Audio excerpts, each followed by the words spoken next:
Hello, welcome to crazy জিওজ।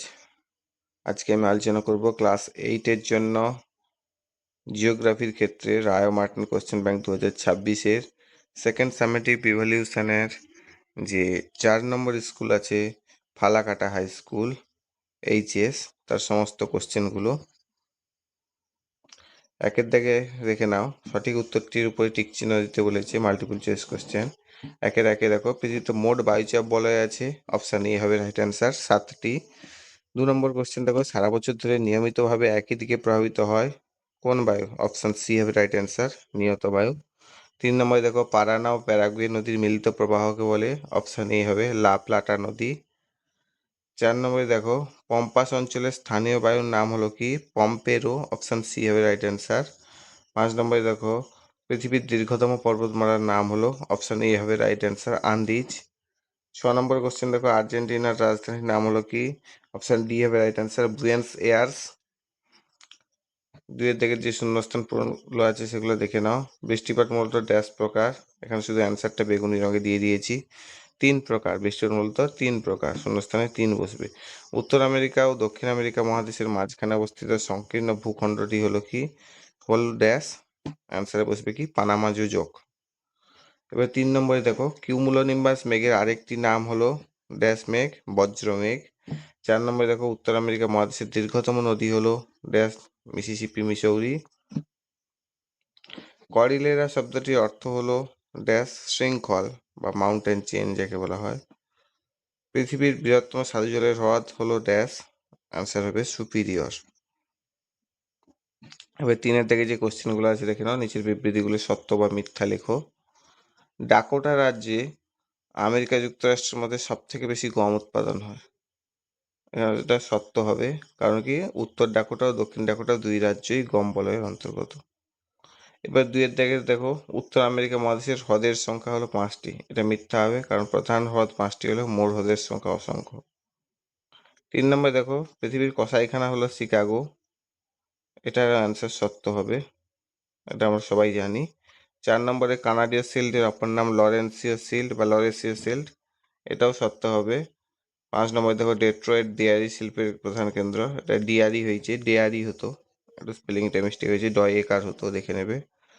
এটা মিথ্যা হবে, ডেট্রয়েট ডেয়ারি শিল্পের জন্য বিখ্যাত নয় বা প্রধান কেন্দ্র নয়, ডেট্রয়েট হচ্ছে অটোমোবাইল শিল্পের প্রধান কেন্দ্র।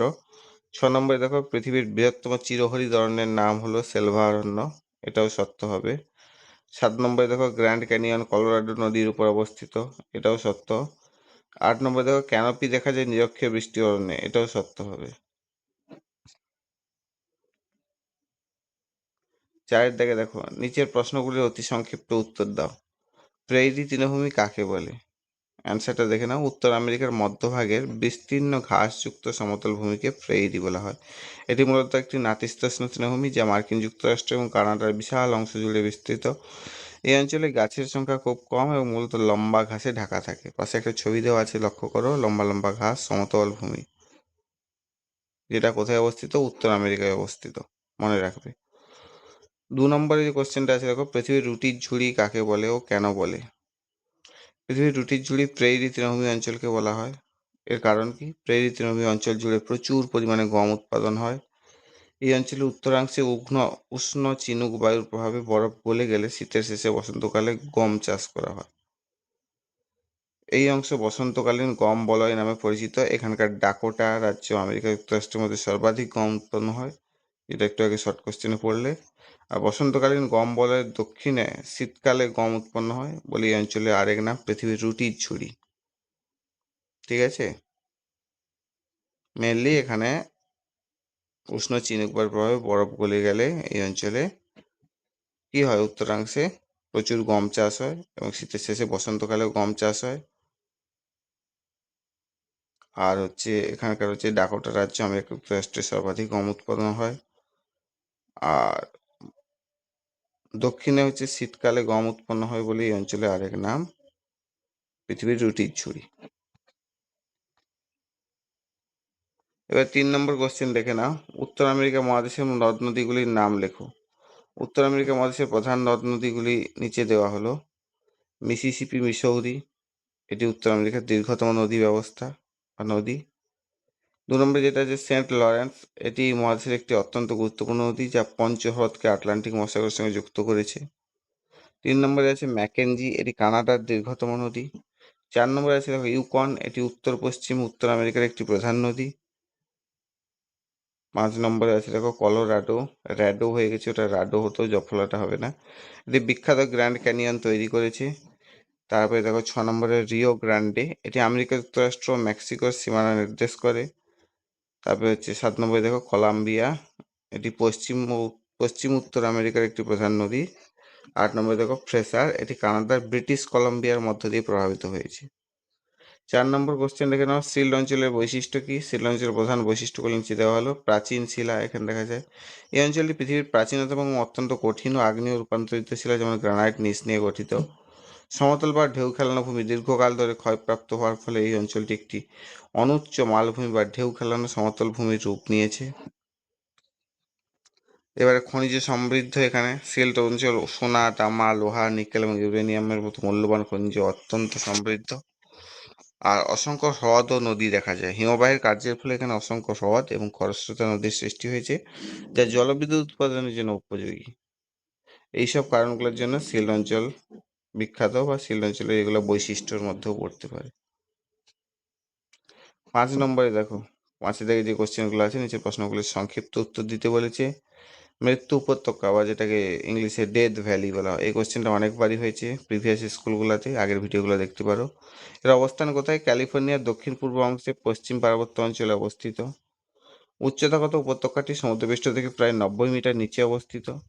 এই 90 মিটার নিচে অবস্থিত হওয়ার জন্য কি হয়, এখানকার জলবায়ু চরম ভাবাপন্ন লক্ষ্য করা যায়। এটি উত্তর আমেরিকার সবচেয়ে উষ্ণতম স্থান এবং তাপমাত্রা পৌঁছায় 56 ডিগ্রি সেন্টিগ্রেড এবং পশ্চিম গোলার্ধের সর্বনিম্ন বিন্দু এখানে। এর ফলে কি হয়, পরিবেশ কেমন তৈরি হয়? এই অঞ্চলে জলের লবণাক্ততা বেশি, ফলে অধিকাংশ জীবের বেঁচে থাকা কঠিন। একটা হচ্ছে জলের লবণাক্ততা বেশি, আর একটা হচ্ছে তাপমাত্রা প্রায় 56 ডিগ্রি সেন্টিগ্রেডে পৌঁছয়, আর এটা সমুদ্রপৃষ্ঠ থেকে 90 মিটার নিচে অবস্থা হয়। কি হবে? অক্সিজেনের অভাব দেখা দেবে, অত্যাধিক তাপমাত্রা, অতিরিক্ত লবণাক্ততা, যা জীবের বেঁচে থাকার জন্য অনুকূল নয়। আর অবস্থানটা মনে রাখবে ক্যালিফোর্নিয়ার দক্ষিণ পূর্ব অংশে এবং পশ্চিম পার্বত্য অঞ্চলে অবস্থিত। 2 নম্বর কোশ্চেনটা দেখে নাও, গ্র্যান্ড ক্যানিয়ন কিভাবে সৃষ্টি হয়েছে? গ্র্যান্ড ক্যানিয়ন সৃষ্টির প্রধান কারণগুলি নিচে দেওয়া হলো। একটা হচ্ছে কলোরাডো নদীর ক্ষয়কাজ। লক্ষ লক্ষ বছর ধরে কলোরাডো নদী তার প্রবল স্রোতের মাধ্যমে শিলাস্তরকে ক্রমাগত ক্ষয় করে বিশাল গিরিখাত তৈরি করেছে। পাশে ছবি দেওয়া আছে দেখো। এবারে ভূ উত্থান হয়েছে। প্রায় 50 থেকে 70 লক্ষ বছর আগে ভূতাত্ত্বিক পরিবর্তনের ফলে এই অঞ্চলের মালভূমির উপরের দিকে উঠে আসে, যার ফলে নদীর প্রবাহের বেগ এবং ক্ষয় করার ক্ষমতা বহুগুণ বৃদ্ধি পায়। 3 নম্বরে কি কারণ? শুষ্ক জলবায়ু। এখানকার আবহাওয়া শুষ্ক হয়, বৃষ্টির অভাবে গিরিখাতের দেওয়ালগুলি ধসে পড়েনি, বরং খাড়াভাবে টিকে থেকে একে গভীর ও সংকীর্ণ রূপ দিয়েছে। পাশে ছবিতে একটু বড় খাড়া দেওয়াল একদম দুদিকে। এবারে 4 নম্বর যে কারণটা হচ্ছে, এই অঞ্চলে শিলাস্তরগুলি নরম ও কঠিন স্তরে সাজানো থাকে, নদীর স্রোত সেগুলিকে অসমভাবে ক্ষয় করে এবং বিশেষ ভূপ্রকৃতি তৈরি করেছে। এবড়ো খেবড়ো টাইপের দেখো, একটা উঁচু একটা নিচু এরকম হয়ে আছে। এবার 3 নম্বর কোশ্চেন দেখো, উত্তর আমেরিকা অঞ্চলে কেন পশুপালনে বেশি উন্নত? উত্তর আমেরিকা মহাদেশে পশুপালনে উন্নত হওয়ার কারণগুলি হলো, এখানে বিস্তীর্ণ তৃণভূমি প্রথমত। উত্তর আমেরিকার মধ্যভাগে অবস্থিত বিশাল প্রেইরি। আর দক্ষিণ আমেরিকায় কি আছে? পম্পাস আছে। তৃণভূমি পশুপালনের জন্য অত্যন্ত উপযোগী। এখানে পশুদের খাদ্যের জন্য প্রচুর পরিমাণে পুষ্টিকর ঘাস জন্মায়। এখানকার অনুকূল জলবায়ু 2 নম্বর কারণ। এই অঞ্চলে নাতিশীতোষ্ণ জলবায়ু পশুপালনের জন্য খুবই সহায়ক। খুব বেশি গরম বা খুব বেশি ঠান্ডা না হয় পশুদের স্বাস্থ্য ভালো থাকে। 3 নম্বর কারণ কি? উন্নত প্রযুক্তি। পশুপালন, দুধ দহন এবং মাংস প্রক্রিয়াকরণের ক্ষেত্রে উত্তর আমেরিকার অত্যাধুনিক যন্ত্র ও বৈজ্ঞানিক পদ্ধতি ব্যবহার করা হয়। 4 নম্বর কারণ যেটা হচ্ছে চাহিদা ও বাজার। উত্তর আমেরিকার দেশগুলিতে যেমন আমেরিকা ও কানাডা দুধ ও মাংসের বিশাল অভ্যন্তরীণ বাজার রয়েছে। এছাড়া উন্নত হিমঘর ও পরিবহন ব্যবস্থার কারণে সারা বিশ্বে পশুজাত পণ্য রপ্তানি করতে পারে। আর পর্যাপ্ত পানীয় জল পাওয়া যায়। প্রেইরি অঞ্চলে নদী ও হ্রদগুলো থেকে পশুদের জন্য পর্যাপ্ত মিষ্টি জল পাওয়া যায়। এখানে হ্রদ হতো, হ্রদ হয়ে গেছে, স্পেলিং মিস্টেক, একটু দেখে নেবে। 4 নম্বরে দেখো, কানাডীয় সিল্ট কি? যাকে লরেন্সীয় সিল্ট বা লরেন্সীয় উচ্চভূমিও বলা হয়। এর অবস্থান কোথায়? পূর্ব থেকে পশ্চিমে। পূর্বে 55 ডিগ্রি পশ্চিম দ্রাঘিমা থেকে পশ্চিমে প্রায় 120 ডিগ্রি পশ্চিম দ্রাঘিমা পর্যন্ত। আর দক্ষিণ থেকে উত্তরে কত? দক্ষিণে 45 ডিগ্রি উত্তর অক্ষাংশ থেকে উত্তরে 82 ডিগ্রি উত্তর অক্ষাংশ পর্যন্ত বিস্তৃত। মনে রাখার চেষ্টা করবে পারলে যতটা সম্ভব। আর অন্যান্য নাম কি? একে কানাডিয় শিল বা লরেন্সীয় মালভূমিও বলা হয়। এর গঠন কি? এই মালভূমি অত্যন্ত প্রাচীন এবং শক্ত রূপান্তরিত শিলা, যেমন কি গ্রানাইট ও নিচ দিয়ে গঠিত। দীর্ঘকাল ধরে ক্ষয়প্রাপ্ত হওয়ার ফলে এটি বর্তমানে একটি নিচু মালভূমিতে পরিণত হয়েছে। ভূপ্রকৃতি কেমন? হিমবাহের কার্যের ফলে এখানে অসংখ্য হ্রদ, যেমন গ্রেট বিয়ার, গ্রেট সেল্ফ এবং আঁকাবাঁকা নদ নদী সৃষ্টি হয়েছে। এখানকার মাটি খুব একটা উর্বর নয়। সম্পদ কি? কৃষিকাজে উন্নত না হলেও এই অঞ্চলে খনিজ সম্পদে অত্যন্ত সমৃদ্ধ। এখান থেকে প্রচুর পরিমাণ নিকেল, সোনা, তামা, আকরিক লৌহ উত্তোলন করা হয়। এভাবে পয়েন্ট পয়েন্ট করে দেওয়া আছে, পড়বে। 5 নম্বর কোশ্চেন দেখে নাও। মিসিসিপি মিসৌরি অববাহিকার সমভূমি সম্পর্কে লেখো। মিসিসিপি হচ্ছে উত্তর আমেরিকার মহাদেশের মধ্যভাগে মিসিসিপি ও তার প্রধান উপনদী মিসৌরির পলি জমে বিশাল সমভূমিটি গঠিত হয়েছে। এর প্রধান বৈশিষ্ট্যগুলি হলো, পাশে একটা উত্তর আমেরিকার মানচিত্র দিয়ে দেওয়া আছে, দেখো মিসিসিপি রিভার বেসিনটা। এর অবস্থান ও সীমানা কোথায়? সমভূমিটি উত্তরে সুপিরিয়র হ্রদ, অর্থাৎ উপরে যে আপার মেক্সিকো লেখা আছে সেখানে সুপিরিয়র হ্রদ থেকে শুরু করে দক্ষিণে হচ্ছে মেক্সিকো উপসাগর পর্যন্ত, গালফ অফ মেক্সিকো পর্যন্ত, আর পশ্চিমে হচ্ছে রকি পর্বতমালা থেকে পূর্বে অ্যাপালেসিয়ান পার্বত্য অঞ্চল পর্যন্ত বিস্তৃত। এর গঠন কেমন? মিসিসিপি মিসৌরি ও ওহাইও নদীর বয়ে আনা পলি সঞ্চিত হয়ে নিচু সমতল অববাহিকাটি তৈরি হয়েছে। এর উর্বরতা কেমন? পলিমাটির প্রাচুর্যের কারণে অঞ্চলটি অত্যন্ত উর্বর। এটি পৃথিবীর অন্যতম প্রধান কৃষি সমৃদ্ধ অঞ্চল হিসেবে পরিচিত। পাশে একটা গুগল থেকে সংগৃহীত ছবি দেওয়া আছে, দেখো। বিস্তীর্ণ সমতল ভূমি আর বনভূমি। আর কৃষি উৎপাদন কি? এই অঞ্চলে প্রচুর পরিমাণে গম, ভুট্টা ও তুলা উৎপাদিত হয়। বিশেষ করে এর মধ্যাংশে গমের বলা হয়, যেটাকে হুইট বেল্টের নামে পরিচিত, এবং দক্ষিণাংশে তুলার বলা হয়, যেটা কটন বেল্টের নামে পরিচিত। আর জলবায়ু কীরকম? এখানকার জলবায়ু নাতিশীতোষ্ণ প্রকৃতির, যা কৃষিকাজের জন্য অত্যন্ত সহায়ক। পশুপালন ও শিল্পে এবং উন্নত। সেন্ট লুইস ও শিকাগোর মতো বড় শহর শিল্পকেন্দ্রগুলি এই অববাহিকায় অবস্থিত। ভালো করে পড়বে পয়েন্টগুলো। নেক্সট যে 6 নম্বরের কোশ্চেন আছে, দেখে নাও। উত্তর আমেরিকায় কেন পর্ণমোচী জাতীয় স্বাভাবিক উদ্ভিদের সৃষ্টি হয়েছে? উত্তর আমেরিকার উত্তর পূর্বাংশ এবং মধ্যভাগে পর্ণমোচী বা পর্ণপাতী অরণ্য সৃষ্টির প্রধান কারণগুলি নিচে আলোচনা করা হলো। জলবায়ু কেমন? এই অঞ্চলে শীতকালে তাপমাত্রা হিমাঙ্কের নিচে নেমে যায় এবং প্রবল তুষারপাত হয়। এর ফলে কি হয়? গ্রীষ্মকালে আবহাওয়া মনোরম থাকে, প্রায় 20 থেকে 27 ডিগ্রি পর্যন্ত সেন্টিগ্রেড পৌঁছে, এবং মাঝারি বৃষ্টিপাত হয়। আর বৃষ্টিপাত তো এই অঞ্চলে বার্ষিক গড় বৃষ্টিপাত মোটামুটি 75 সেন্টিমিটার থেকে 150 সেন্টিমিটার মধ্যে থাকে। অভিযোজন কৌশল: শীতকালে অতিরিক্ত ঠান্ডার হাত থেকে নিজেদের রক্ষা করতে এবং প্রস্বেদন প্রক্রিয়া জলের অপচয় রোধ করতে এই অঞ্চলের গাছগুলি, যেমন ওক, ম্যাপল, এলম, শরৎকালে তাদের পাতা ঝরিয়ে দেয়।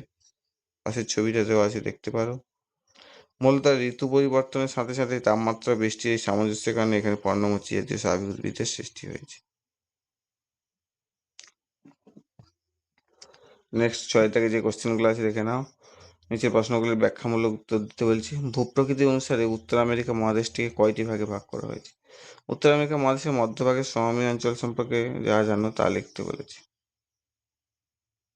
ভূপ্রকৃতির তারতম্য ভিত্তিতে উত্তর আমেরিকা মহাদেশটিকে 3টি ভাগে ভাগ করা হয়েছে। একটা হচ্ছে পশ্চিমে পার্বত্য অঞ্চল বা করিলেরা, আর 2 নম্বরে হচ্ছে মধ্যভাগের সমভূমি অঞ্চল, 3 নম্বরে হচ্ছে কানাডীয় বা লরেন্সীয় উচ্চভূমি। নিচে দেখতে পাচ্ছ মানচিত্রে একটা ছবি দেওয়া আছে নর্থ আমেরিকা, দেখো রকি মাউন্টেন্স লেখা আছে, সেটা হচ্ছে আমার পশ্চিমের পার্বত্য অঞ্চল। আর তারপরে দেখো মাঝখানে দেখো লেখা আছে মধ্যভাগের সমভূমি, যেটা হচ্ছে গ্রেট প্লেন্স লেখা আছে। আর একদম উপরে দেখো কানাডিয়ান বলে লেখা আছে, কানাডিয়ান সেল্ট বা লরেন্সীয় উচ্চভূমি বা কানাডীয় উচ্চভূমি। এবারে মধ্যভাগের সমভূমি অঞ্চলের ভৌগোলিক অবস্থান কোথায়? এই সমভূমি একটি বৃহৎ সমভূমি বা গ্রেট প্লেন নামে পরিচিত। কারণ কি? পশ্চিমের পার্বত্য অঞ্চল ও পূর্বের ভাগের উচ্চভূমি অঞ্চলের মাঝখানে উত্তরের সুমেরু থেকে দক্ষিণে মেক্সিকো উপসাগর পর্যন্ত এক বিশাল অঞ্চল জুড়ে এটি অবস্থিত। ছবিতেই দেখতে পাচ্ছ মাঝখানে তিনটা যে ভাগে ভাগ করা যায় তার মধ্যে দুটো ভাগের মাঝখানে অবস্থিত, আর হচ্ছে উত্তরে সুমেরু থেকে দক্ষিণে মেক্সিকো উপসাগর পর্যন্ত অবস্থিত। আর এর গঠন কেমন? হিমবাহের সঞ্চয় কাজ এবং নদীগুলির পলি জমার ফলে এই উর্বর সমভূমি সৃষ্টি হয়েছে। এখানকার ভূমি মূলত তরঙ্গায়িত বা সমতল প্রকৃতির হয়।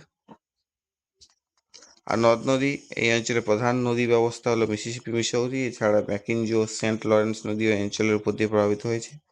জলবায়ু ও উদ্ভিদ, এই অঞ্চলের জলবায়ু চরম ভাবাপন্ন। এখানে বিস্তীর্ণ ঘাস জমি প্রেইরি নামে পরিচিত, যা পশুপালনের জন্য অত্যন্ত বিখ্যাত।